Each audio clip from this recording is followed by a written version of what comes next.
Hey there, Cam here from Training Talk. Hey, today I wanted to quickly talk about social media metrics and why some of the metrics that you're probably tracking aren't as important as other things that you should be thinking about. So when you're on, we'll just use Facebook for example. When you're on Facebook, you might have a few metrics that you're thinking about in terms of your business page. So you'd be like, page likes and post likes. Let's start with those things. So you might have like 2,000 people like your Facebook page. So it could be 10,000, could be 50. Totally depends on what type of business you have and how much work you've been doing on your page. Post like, so if you post something up and then people like it, stuff. So you might post something up and get like 200 post likes. So a lot of people go after these metrics and think that they're great to get these as high as possible, which is sort of true, but also not true, and I'll try and explain why. So let's say, for example, if you think about social media as not something unique and different to any other channel where you get people to engage with you and your business. So it's more about what is the behavior to achieve that metric is what makes it important. So when I'm on Facebook, I will scroll through something like. It doesn't actually mean that much to me if I like something. Sure, I like it, but that doesn't mean I'm going to take any action, or I'm going to buy something, or I'm going to engage in any other way other than that. So as much as the high numbers are obviously better, there's some more important things based around the behavior of your potential customers. So there's one other thing that Facebook does if you do a bit of advertising around video, and this is a real interesting one. So 3-second video views. So if you put a video up on Facebook and you promote it with some Facebook ads, you'll get that metric 3-second video views. Now I'm not sure why Facebook use that, or I'm guessing. So you might get like 300 of those on a video or something. But again, if you think about the actual behavior, when you're scrolling through the video feed at Facebook and a video will automatically start playing, and you might just, it's played 1, 2, 3, I'll scroll through. So no one's going to get anything out of a 3-second video view. So sure, that means that the video stopped them to look, but really you want a hell of a lot more than 3 seconds to be able to achieve anything. And then also in the endurance sport industry, your audience, your customers are probably more sophisticated than in lots of the other businesses on social media. So for your video to be useful to anyone, obviously they need to watch it for more than 3 seconds. So for me, that 3-second video view metric doesn't really mean much at all. Now, it does mean a little bit to Facebook, and I'll explain why. And then when I explain this might help you understand why these metrics are the ones that Facebook surface to you, but they're not necessarily the ones that are best for your business. So if you might have heard people talking about a social media platform as a walled garden. So that means that the platform themselves, they want to keep people inside the platform.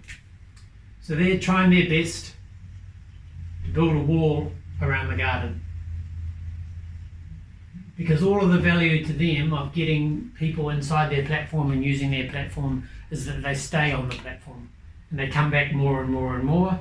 So these metrics are based on that. So if they can get you to go for these metrics, then that will also help them by keeping people on the platform. But when you're running a business, you need to take people off the social media platforms, especially something like coaching, where to get results for your customers, you need them to take action in the real world outside of social media. So these are these metrics here. So these was awesome for Facebook. They're good for you, obviously, the higher you can get them. But the mistake people make is when they do their social media, they try and optimize for these metrics. But when you optimize for these metrics, and you think these are the number one things that you can get, then that's not going to be a good end result for your business. So instead of optimizing for those, we're going to go from these, what I call shallow metrics, to what I call deep metrics. Problem with deep metrics is they're really hard to measure. So if we just go through them here, so like visits to website. So you want to get people off social media and over to your website where your products and services are explained in more detail, where people can learn a bit more, read your blogs, watch longer videos, find out about your other clients, testimonials, that sort of thing. So visits to the website. So you can measure those. Those are probably one of the easiest things to measure. If you've got Google Analytics hooked up, then you can measure visits to the website and whether they come from social or not. And then they do have clicks in here as well. But again, they don't surface those as much as these ones, because clicks away to a website is not that beneficial for the social media platforms. And then we've got like take action in real world. So imagine that. Imagine you creating something in social media that prompts someone to take an action in the real world. So there's nothing around your social media metrics that will show you that that will happen. But that, if you think about human behavior and the way that you can really truly help someone build trust, etc., if they take action in the real world, that is a super valuable metric that you can't measure. But if you, instead of trying to optimize for these, you optimize for that, then your end results will be much better. So I'm talking about, like, say if you posted up like a swim set, if you're a triathlon or a swimming coach, you posted up a swim set and then someone took the swim set off social media. They might not even liked it on social media, but they've taken it, and then they go off the next day and they actually go and do that swim set. And they do it again the next day, the next day, and the next day, and 3 weeks later they're a better swimmer than they were then. So that's a hell of a lot more important than a like on the post page. Not measurable, but again, it's about, do you optimize your social media posts for these things, these shallow metrics, or do you optimize for these deep things that are hard to measure, not short term, but more beneficial to your business? Sorry about that, got interrupted by my little boy Hugo here. Just put him down here. It's alright, bud. Yeah, so where was I? So yeah, social media metrics. So taking action inside the platform versus taking action in the real world. So let's use an example to make this clearer. I'm not sure I've done a good job of explaining. So for example, you'll see a lot of people post stuff up like a motivational quote and say, like if you agree. So then they're optimizing for the like. So then someone likes it, but there's a million people on Facebook putting up motivational quotes, and they don't really make any difference to someone's life. Sure, if they can go off and do something about that motivational quote, then maybe it will. But if you are optimizing for likes like that, then that's not going to work. So then the example of optimizing for action in the outside world is you create something specifically that is directly actionable.